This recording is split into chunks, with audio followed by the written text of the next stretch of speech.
ازيكم حبايبي، عاملين ايه؟ يا رب تكونوا بخير. بان الجو حر قوي الفتره دي، فحبينا نعمل مع بعض كده حلو سهل وبسيط وفي نفس الوقت يكون منعش، حاجه كده ترطب على قلبنا في الجو الحر ده. وما اننا كمان في موسم مانجا، فاحنا نستغل الفرصه دي لان طعمها حلو قوي الفتره دي.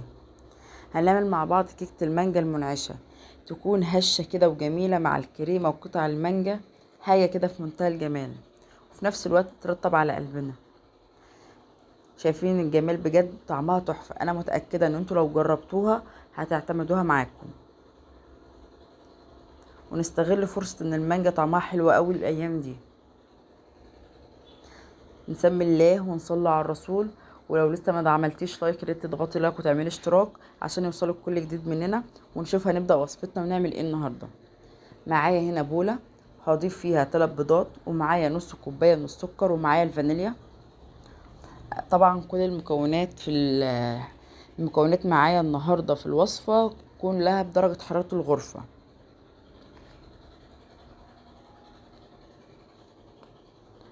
في الوصفة دي انا هستخدم المضرب الكهرباء، تقدري تستخدمي الخلاط وتقدري تستخدمي المضرب السلك اليدوي عادي.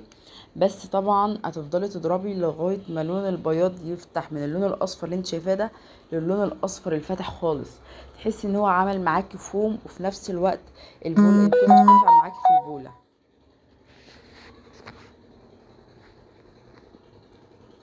انا هفضل اضرب لغايه ما اوصل للضرب اللي انا محتاجاه واللون اللي انا محتاجاه من ضرب البيض، بحيث ان هو ايه وصل معاك لشبه كريمه الزبده كده.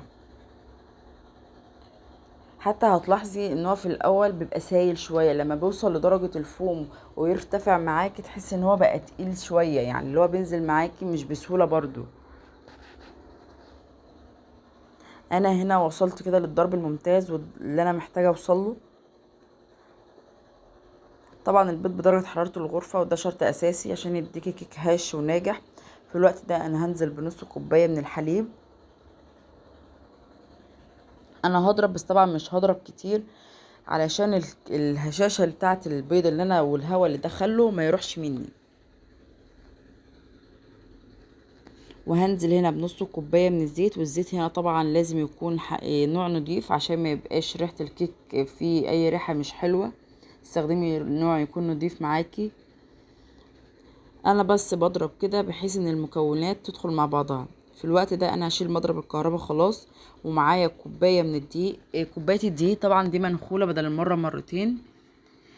ومعايا هنا معلقه كبيره من البيكنج باودر، ومعايا رشه الملح.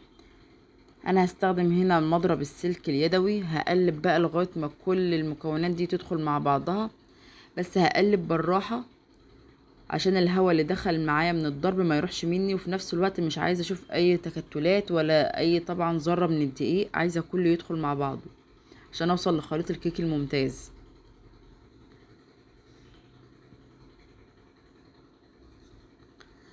في الوقت ده طبعا انا هكون مشغله الفرن بتاعي على درجه حراره 180 درجه عشان يكون سخن قبل ما ادخل الكيك.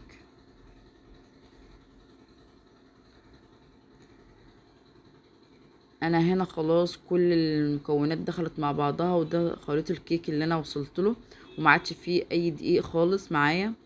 معايا هنا صينيه بايركس، تقدر تستخدمي طبعا صينيه الالومنيا لان اي الكيك اساسه الصينيه الالومنيا، بس انا هنا استخدمت البايركس، او لو في جرانيت برضه عادي الخبز الكيك فيها بيبقى حلو. حطيت هنا رشه بسيطه من الزيت، بحيث ان انا اكون مطمنه ان الكيك مش هيبقى لازق في الصينيه ده. بس هنزل هنا بخليط الكيك معايا، وهنزل اول ما اخلصه هيدخل بيه على الفرن لان الفرن عندي كان سخن خلاص. كده الكيك جاهز ان هو يدخل الفرن على طول. هديله بس كده هزة بسيطة بحيث لو في يعني اي فراغات في الكيك يطلع منها.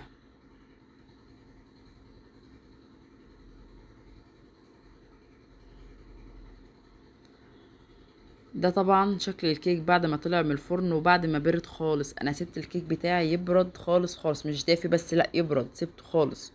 في الوقت ده انا جبت ستيكس اللي هو بتاع الشيش، هعمل فيه زي فتحات كده في قلب الكيك. هنزل هنا بقى بنص كوبايه او انا نزلت بكوبايه طبعا، كوبايه من الحليب الساقع. الحليب هنا ساقع معايا خالص والكيك بتاعتي ساقعه. الكيك هيشرب الحليب ده بجد، هتخليها طرية وناعمة وحلوة قوي. هتاكلي الكيكة تحسي ان هي منعشة كده. انا هسيب الكيك بقى لغاية ما يشرب الحليب بتاعي كله، وهسيبها كده على جنب تتشرب كل الحليب اللي عليها.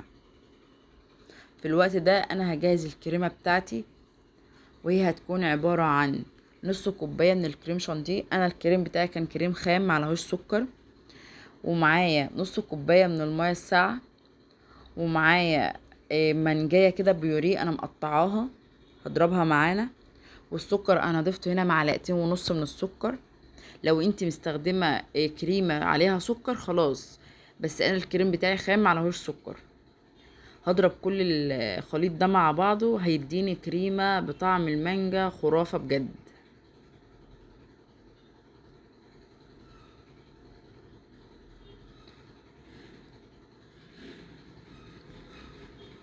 انا هفضل اضرب بقى لغاية ما خليط الكريمة يعمل معايا كده، يزيد معايا شوية، وحسب نوع الكريمة معاكي. يعني انت عايزاها تبقى تقيلة، عايزاها تبقى خفيفة، حسب النوع اللي انت بتستخدميه. عايزة تضيفي مية لسه، تشوفي اللي قدامك الوضع عامل ايه. انا هنا بعد ما الكيك شرب معايا كل الحليب اللي انا ضفته عليه، هنزل طبعا بالكريمة اللي انا عملتها. انا في الاول قلت احطها في كيس، وفي الاخر قمت رايحة ضايفاها كلها في الاخر طبعا، يعني ما ينفعش الكيس معايا في الوصفة دي. انا ضفت هنا الكريمة كلها، هسويها كلها طبعا على طبقة الكيكة بتاعتي، بحيث كلها تبقى ايه، متناسقة مع بعضها. تبقى طبقة الكيك مع طبقة الكريمة كله متوزع بالتساوي.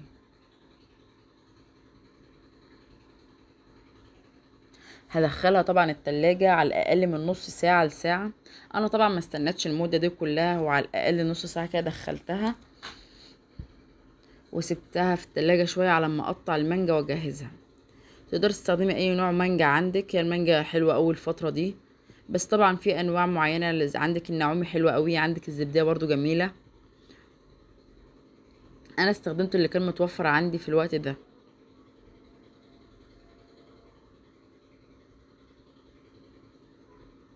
بقطعها مكعبات، ده بتسهل عليا في التقطيع. طبعا تقدري تقطعيها بالطريقه اللي تعجبك، انا بقول يعني ايه افضل طريقه بحب استخدمها لما اكون بقطعها.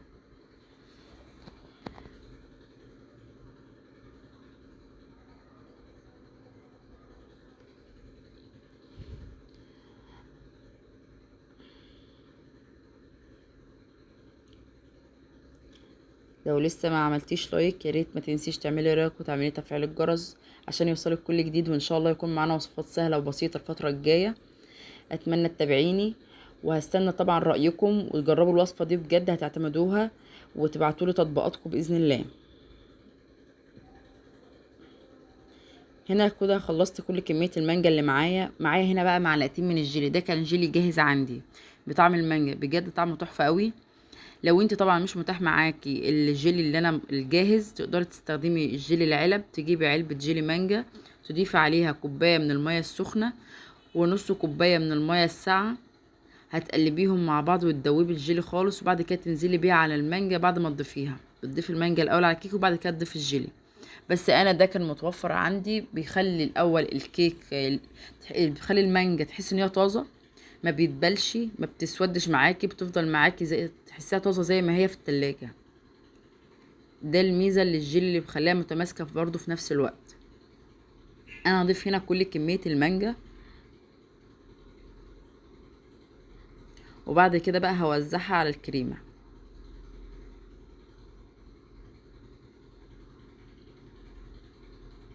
بجد وصفه سهله وبسيطه جدا، وفي نفس الوقت طعمها جميل ومنعشه كده في الجو الحار اللي احنا فيه ده. انا عملتها بجد، هي ما قعدتش اصلا، هي خلصت في نفس اليوم. انا كده بعد ما وزعت كل المانجا على الكريمه بالتساوي، كده الوصفه بتاعتنا تكون خلصانه وجاهزه. تقدري تقدميها كده، تقدري بقى تزينيها باي حاجه. انا زينتها بحاجه بسيطه خالص، حبت كده من الكريز وبس كده. هي مش محتاجه اي حاجه، هي تتاكل على طول. هستنى رايكم، ويا رب دايما كده نعمل كل جديد مع بعض.